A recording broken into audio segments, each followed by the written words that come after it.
রাস্তায় বাইক রাখা নিয়ে রীতিমতো বচসা, মারপিট। দক্ষিণ চব্বিশ পরগনার খেয়াদহে রীতিমতো উত্তেজনা। সেই ভিডিও ইতিমধ্যেই ভাইরাল হয়েছে। দেখুন সেই ছবি। রাস্তায় বাইক রাখা নিয়ে রীতিমতো ঝামেলা, বচসা।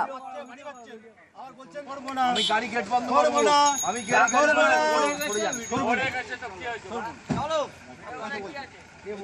আপনি বলছে তো আমি প্রথম বলিনি, আমাকে বলছে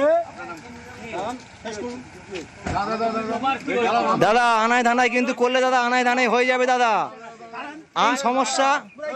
ঠিক আছে দাদা, যেমনটা আপনাদের বলছিলাম যে বাইক রাখা নিয়ে বচসা, মারপিট। দক্ষিণ চব্বিশ পরগনার খেয়াদহে রীতিমতো উত্তেজনা এবং পুলিশ লেখা গাড়ি থেকে হামলার অভিযোগ উঠছে। কি বলছে পুলিশই বা কি বলছে, কারণ পুলিশ লেখার গাড়ি থেকে হামলা চালানো হচ্ছে, মহিলাদের মারধর করার অভিযোগ উঠছে।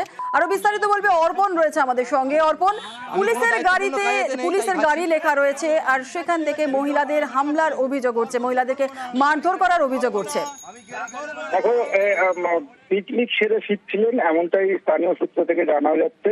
তিউরিয়া এলাকায় সেখানে রাস্তার উপরে একটি বাইক, যেহেতু গ্রামের রাস্তা, একটি ন্যারো রাস্তা, সেখানে বাইক রাখাকে কেন্দ্র করে বাইক ছড়াতে যতক্ষণ সময় যায় সেই সময়ের মধ্যেই বচসা শুরু হয় এবং তাদেরকে মারধর করা হয় বলে অভিযোগ। পুলিশ লেখা গাড়িতে বেশ কয়েকজন নামে এবং সেখানে যখন পুলিশকে মারধর করা হচ্ছে, গ্রামের মহিলারাও যান, সেখানে তাদেরকেও মারধর করা হয়।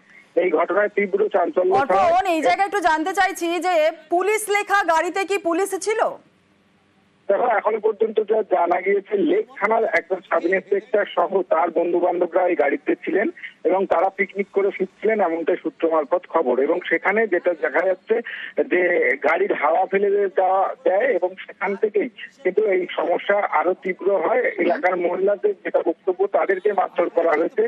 খবর পেয়ে নরেন্দ্রপুর থানার পুলিশ ঘটনাস্থলে যায় এবং সেখান থেকে এই মদ্যপ অবস্থায় তাদেরকে প্রত্যেককে উদ্ধার করা হয়েছে, পুলিশ সূত্রে এমনটাই জানানো হয়েছে। এবং গাড়ি থেকেও পরবর্তী সময় উদ্ধার করা হয়। গ্রামের মহিলাদের যে দাবি, তারা মদ্যপ ছিলেন এবং এই মদ্যপ অবস্থায় তাদেরকে মারধর করা হয়। একেবারে সেই অভিযোগই আমরা শুনবো।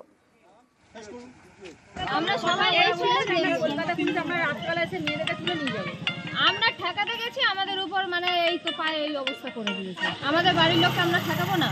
আর সবচেয়ে বড় কথা, ড্রিঙ্ক করেছিল, ওরা ড্রিঙ্ক করেছিল এবং আমাদেরকে বলছে যে রাত্রেবেলা এসে তুলে নিয়ে যাব।